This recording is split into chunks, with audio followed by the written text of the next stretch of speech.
Salut, c'est Noémie, alias Maëdusa, et ceci est ma carte blanche pour Lyon Positif.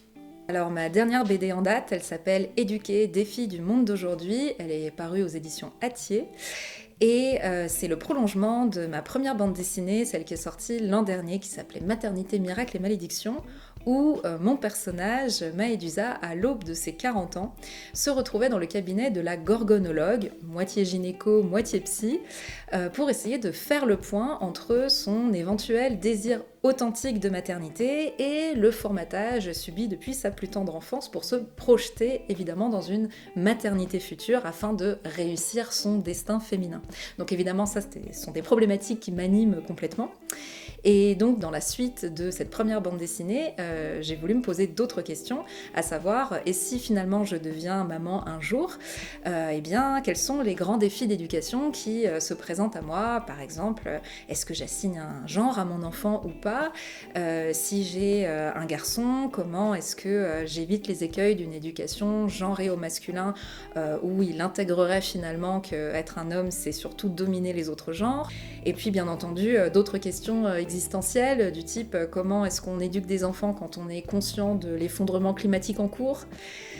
En tant que personne blanche, comment est-ce que j'assure une éducation antiraciste à mes enfants?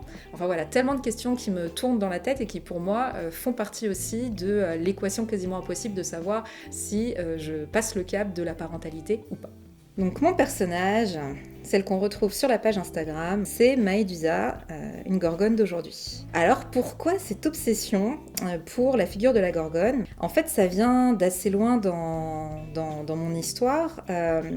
Quand j'étais petite, comme la plupart des jeunes Français et Françaises, j'ai connu la figure de la gorgone, on me l'a présentée, ça fait un peu partie de notre culture collective. Mais pour moi, c'était un monstre qui était méchant. C'était une femme coiffée de serpent avec un regard qui change en pierre. Voilà, ça n'inspire pas trop la confiance. Et donc pour moi, c'était un personnage négatif. On me l'avait toujours un peu présenté comme ça. Et puis, au collège, je découvre une version simplifiée des Métamorphoses d'Ovide. Et donc Ovide nous raconte l'histoire de Méduse. Et là, je découvre plusieurs choses. C'est que Méduse, déjà, est une victime de viol, qui a été punie pour le viol qu'elle a subi.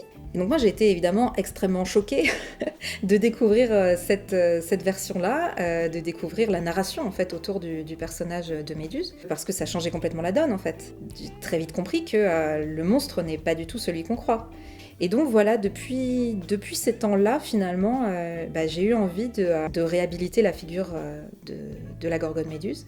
Et je me suis rendu compte que finalement, c'était un personnage qui parle beaucoup aux féministes, qu'on va retrouver sur des pancartes en manif, que l'on va retrouver dans l'art du tatouage avec le slogan Petrify the Patriarchy, donc pétrifiant le patriarcat. Et donc voilà, l'image déjà d'une femme en colère, ça parle beaucoup aux féministes. Le récit d'une victime de violence sexuelle qui est stigmatisée, qui est désignée comme un monstre, qui est culpabilisée, ça parle évidemment.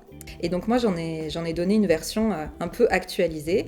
Maëdusa, elle vit à notre époque. C'est une gorgone, mais c'est une gorgone parmi les gorgones, c'est-à-dire que pour moi, dans mon univers, toutes les personnes sexisées, donc toutes les personnes qui subissent le sexisme dans notre société, sont des gorgons et des gorgones. Je les représente donc coiffées de serpents. Donc ce sont bien sûr les femmes, mais aussi les personnes LGBTQIA+. Et par extension, les percées quelque chose, donc en général percées quelque chose qui rime, Alombon, percé Gaston. Les percées sont les hommes qui nous tiennent des propos problématiques ou antiféministes. Par contraste, les messieurs qui veulent bien être nos alliés, qui veulent bien avoir les yeux ouverts sur la situation, admettre ce qui se passe dans une société patriarcale. Eux, je les dessine avec un œil ouvert sur le polo ou sur la chemise pour signaler qu'ils ne sont pas du côté des percées, ils sont du côté de l'œil de la gorgone, quoi, qui pose un regard intransigeant mais lucide sur le monde. Alors au départ, c'était vraiment un cri du cœur. Je l'ai fait pour moi parce que je suis arrivée donc au début de l'année 2021 avec une sorte de millefeuille d'expériences désastreuses et souvent violentes de sexisme, à la fois dans ma vie privée, dans ma vie professionnelle, dans l'espace public. Et donc c'était un petit peu la dernière goutte qui a fait déborder le vase. J'ai vraiment ressenti une immense colère et un besoin de cracher mon venin à travers ce personnage de Maëdusa, une gorgone qui a ce côté langue de vipère, ce côté venimeux et ce côté révolté. Et puis en fait, j'ai fait mon éducation féministe en même temps que j'ai développé Maëdusa, c'est-à-dire que je me suis rendu compte que mon propos avait un écho immédiat chez beaucoup de femmes, chez beaucoup de personnes LGBTQIA+, aussi. Et en fait, ça m'a obligée quelque part à m'intéresser à ce qui avait été fait en termes de littérature, en termes de vulgarisation, de grands concepts féministes depuis déjà plusieurs générations de courants féministes, et aussi chez les créatrices de contenu, notamment sur Instagram, qui est un peu mon réseau de prédilection. Énormément de contenu était créé pour expliquer, pour vulgariser, pour éduquer sur ces sujets-là.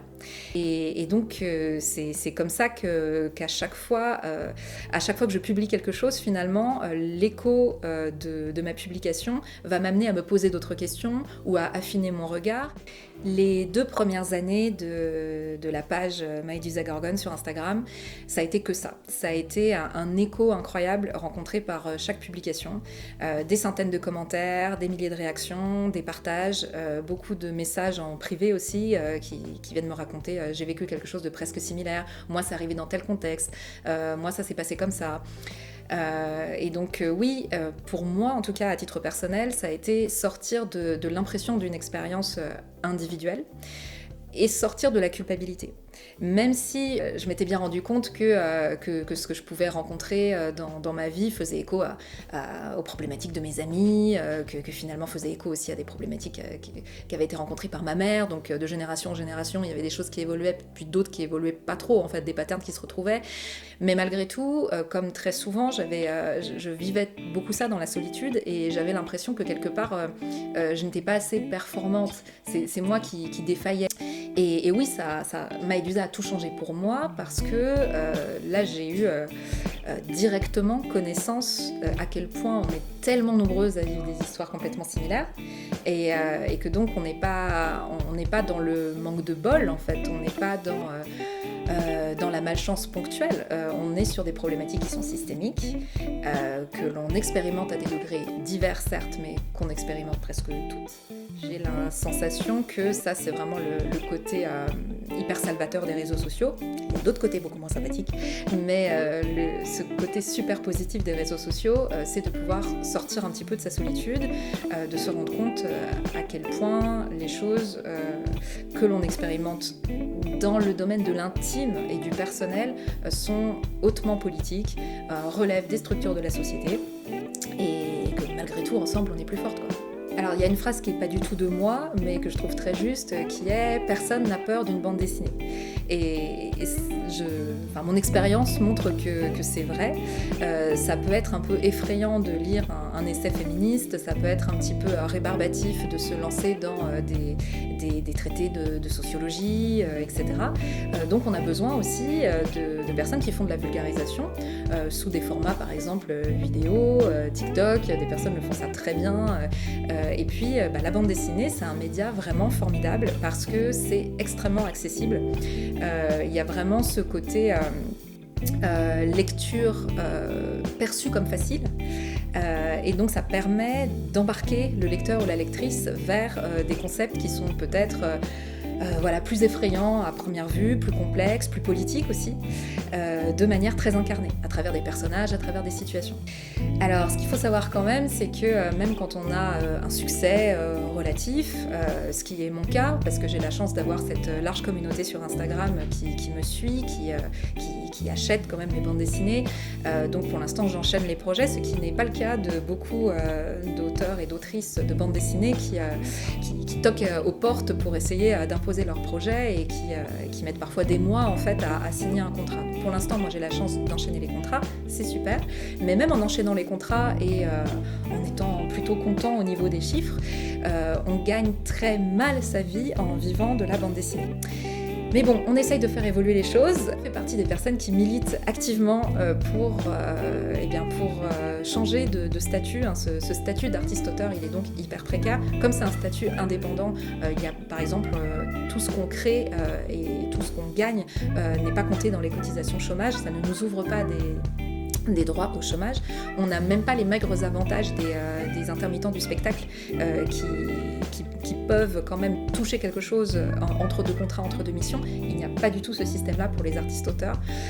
Donc voilà, une très grande partie, alors j'ai plus les chiffres en tête, mais à chaque festival d'Angoulême, des statistiques sont faites par les sociétés qui défendent les droits des auteurs et qui nous montrent qu'une très grande partie, de l'ordre de 70 ou 75% des autoristes de BD qui sont là présents à Angoulême sont au RSA ou à l'équivalent du RSA. Donc on est quand même sur des seuils de pauvreté, on flirte avec les seuils de pauvreté, voire on y est complètement. Et donc évidemment ça demande une mobilisation politique, ça demande de militer pour par exemple un statut d'artiste-auteur européen qui nous protégerait un petit peu plus, qui nous protégerait contre les contrats abusifs, qui nous permettrait d'être un petit peu mieux rémunérés, de toucher quelque chose entre deux missions, entre deux contrats, à la hauteur des rentrées d'argent qu'on a pu avoir sur l'année précédente, ou les 2 années précédentes, les 3 années précédentes, et qui nous donnerait un petit peu plus de stabilité. Voilà. Merci.